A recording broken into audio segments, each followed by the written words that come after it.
And I'm like, dude, do you think I would do all that to y'all and then move right next door, bro? Hi now we guys. gonna Welcome back to Kingdom Political, where we do all kinds of reactions. Today I'm going to be doing another comedy reaction, and on a different comedian. Now I know that he has a show right now, but I've never heard a stand-up by him. I've only seen him on shows.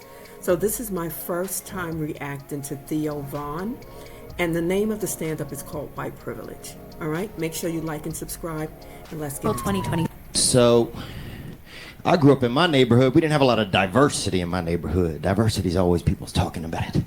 And we didn't have it. You know, my neighborhood was poor black, poor white. That was our neighborhood, you know? So I didn't feel any white privilege. I know some people had it, man, you know? I knew some motherfuckers with sweaters. But I was 2 tank tops in the winter, okay? And I just didn't feel it, you know? I wish I'd have had some white privilege, dude. Sign me up. But I didn't have it, man. It was just poor black kids, poor white kids, man. And my poor black friends would always be like, man, look what you did to us. And I'm like, dude, do you think I would do all that shit to y'all and then move right next door, bro? Now we gonna split this plum or not, dog? We're in this together, man. It was hectic sometimes. Fighting with black kids is tough. I don't know if you ever fought a bunch of black dudes, but they win. They win, dude. Dude, I got jumped one time after a football game by 5 black dudes. I don't know if you ever fought 5 black dudes at night. I know what you Just did. imagine you're fighting 5 black dudes, right? Now close your eyes. Now how many black dudes are you fighting? As many as your imagination can hold.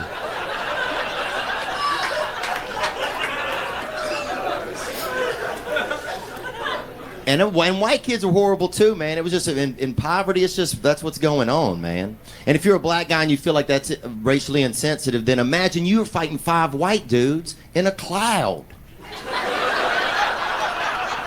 You're like, damn, this cloud is aggressive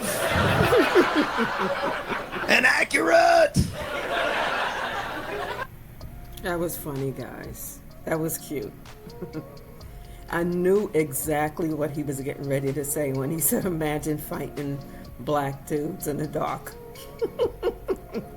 You can't see them, right? If they're dark, I guess, and they go into, I mean, it's not true, but, you know, it's at night and the person's really dark. Maybe you can't see them as well as you would someone lighter skinned. I don't know.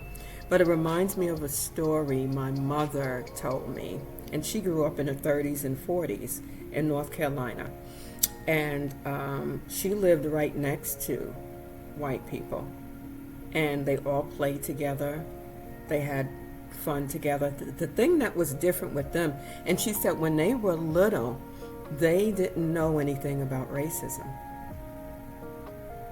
That, you know, they played together, they went over to each other's homes, they ate, they spent the night, blah blah blah, and no one called each other names. She said it was only when she went to school that she realized it was a difference.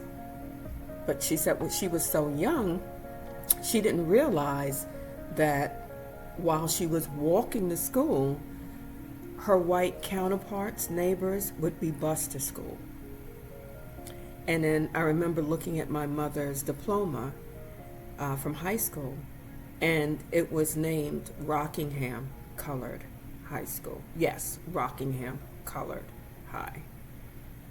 So, just a little history for you. I know I do a lot of these white and black comedic stand-up reactions, but you know, I think it's something that needs to be discussed, and we need to come to terms that we're all the same. Honestly. It's just some of these elitist powers that try to make you think that you're different to separate you, so that, you know, who knows what their full agenda is. But I hope you enjoyed it. Make sure that you like and subscribe and cut on that notification bell so that you can get more content like this.